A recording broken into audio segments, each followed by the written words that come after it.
hold state spending the way it is, and they cut about, at least at a minimum, probably about $300 million. At a minimum. So when you look at programs like this and promises that were made that now can't be kept, what is that going to do to that 8th grader who's going to graduate? And they're going to look at their government, state government, and they're going to say, well, why did you promise me something that you couldn't keep? And Governor Doyle's did it. And Doyle's to blame for that. And that really concerns me. So I do believe the university does some good things. I mean, I do believe some of the research that's done. I mean, some of it's cutting-edge research. The Biotechnology Center at DW, there's some laudable things that are going on there. But there are some things that really frustrate me. Across the board, especially when they push their liberal agenda on people, and when policymakers promise things we can't keep. So fundamentally, you think what's wrong with that is that they won't be able to pay for it? Ultimately, we won't be able to pay for it. And that's fundamentally what's wrong with it, in your view? Yeah, ultimately, yes. Okay. So you're also against, would you say you're against in-state tuition for illegal immigrants? Yeah,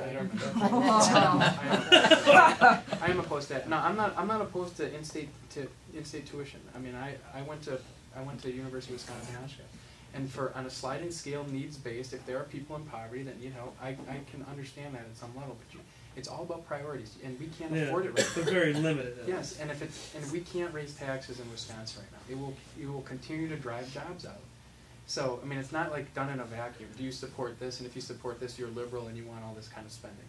I mean, it's all done in a matter of priority of projects. Infrastructure has got to be the #1 thing. I mean, if you don't have good, solid roads, move your goods and services, keep your people safe, and to help promote tourism, we will not rebound this economy. And we got a zoo interchange that's going to be a $2 billion interchange, the largest, most expensive road project in the history of the state of Wisconsin. There's legislators talking about the I-39-90 corridor wanting to expand it to 6 lanes. I mean, there's certain projects like that one could argue for economic development purposes and helping get our state turned around, it makes sense. The train issue, completely a non-starter. It makes absolutely no sense.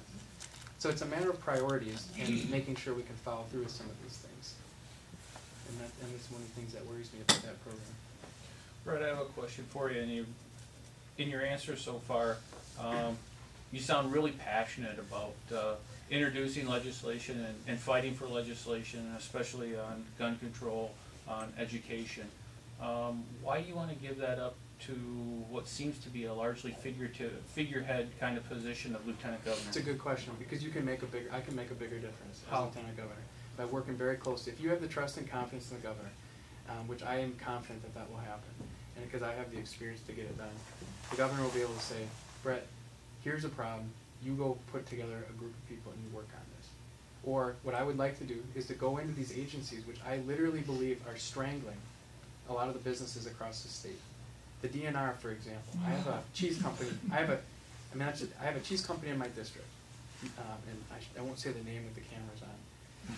But I've been trying to get the DNR down there for the last 6 months. They want to do this expansion process. They came down and told me that we're going to increase our wastewater discharge. You know, we're fine.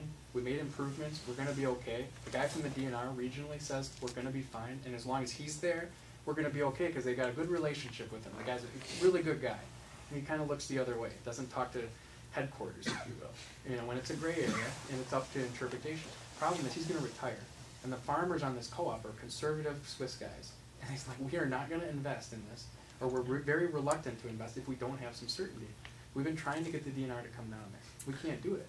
They're just non-responsive, and I'm hearing stories all across the state as I travel the state about that. And one of the things the lieutenant governor can do, in my opinion, is go into these agencies and start to take a look at, do a review of all the rules and regulations that Doyle put on, all the bureaucracies that grew, and all the extra rules. These liberal, I mean, if you don't think that environmental radicals are running state government right now in a lot of ways, you're mistaken. Oh, we're clear. Yeah. That's why we're in this basement. And a lot of people, a lot of them were put into civil service positions. So you need somebody that has the experience and can go in and uncover this stuff. Just like this last week when I uncovered through an open records request the fact that when this global warming legislation was done in this task force, the chairman of the PSE, the chairman, Eric Callisto, was collaborating with Steve Hineker of 1,000 Friends. And through email train, we uncovered, and I just introduced or announced this publicly. And I think there should be an investigation done into this to see if any state laws were broken or ethics violations were done. But they wanted this guy from the California Air Regulatory Board to come in. And Steve Hineker from 1,000 Friends tells Eric Callisto, look, I'm going to appeal to the co-chairs of the Global Warming Task Force to eliminate the General Motors presentation, because we can't pay for another study to refute what they're going to do. So here, and this was before General Motors decided to leave the state.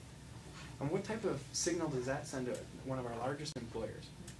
That we have supposedly an independent PSC person who's working with an environmental radical to bring in to combat one of the biggest employers we have. A lot of people that I represent worked at GM. I mean, it was extraordinarily frustrating. But as Lieutenant Governor, you can go in and you can work on all of those things. The DOT is the same way. And they're sometimes worse than what the DNR is. Department of Revenue is the same way. I mean, there are countless numbers of cases that I've got accountants calling me up and saying, well, how are they interpreting it this way? And it's starting to increase taxes on some of the small businesses that I represent because of the nexus rules with Illinois. Somebody delivers a furniture down in Illinois, and then the Department of Revenue interprets it differently. Now suddenly the guy's got to pay about $250,000 worth of sales tax. I mean, all of those things really, really matter. And you know, as one of 99, I can do so much. But if you have the trust and confidence of the governor, which I believe I will, and I'll have a good working relationship with either governor, Walker. I've endorsed Scott Walker, but I'm confident that I will have a good working relationship with Mark Newman if I'm elected too, and if he's elected. And you can do so many good things. And I'm just passionate all the way around. So I'm confident whatever role I'm in, I can make a big difference. But I think I'd have a louder microphone as Lieutenant Governor. I mean, and it's hard to conceptualize that because in our modern time, it's not been utilized. Governor Thompson and McCallum did not get along. Doyle and Lawton hated each other, still hate each other. And so in our modern generation, we haven't seen that. But it doesn't work like that in other states. Other states will either appoint somebody to the head of their Commerce Department, and I'm not suggesting that that's what would happen this time, but I would play a strong role in the administration. And you know, being from Dane County, all of you would have, I mean, it's just, it would be nice to have somebody in that position, in my opinion, from the area here that can help out. County board races all the way down the road. When you have somebody that understands from top to bottom, it can really make a difference. It can really make a difference. I have another question related to your past experience. You talk about having worked for Tommy Thompson, and while I would say most of the people in this room, I probably shouldn't speak for everybody, but I know a lot of the people in this room, and I've had conversations with a lot of them. While many of us do understand that Tommy Thompson did institute some valuable reforms while he was governor of the state of Wisconsin, there are some of us who who do see him very clearly as a Republican progressive, and who are not fond of him for that reason. We see he that spent too much money. He spent too much money. He bought up close to 160,000 acres of land, took them off the public tax rolls while he was governor. It's very clear that he was for Obamacare because he stood to make lots of money off of it. Which isn't true, but yeah, that's what's been perceived in the media.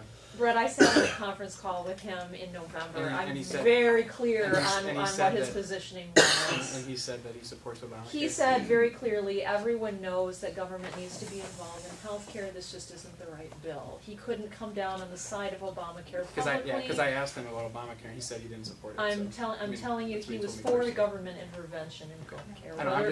I'm telling you what I heard. 100, and I'm not questioning what you heard. I'm just telling people what I heard and what he told me. Because I asked him. I said, I'm getting questions all across the state. Do you support Obamacare? He said, no, I don't support it. But he does support government intervention in healthcare. I can tell you that. He stands to make money off of it. And Badger can, and I'm not disputing any of what you just said. So I guess it's been interesting to me. I got your responses back with the vetting questionnaire, which I was actually really encouraged to see that you seem to have a pretty good familiarity with the Constitution and that you seem to be pretty well aligned with it in a lot of respects. Yep, got it. Yay! Always glad to see that. I hope you're reading it, not just carrying it.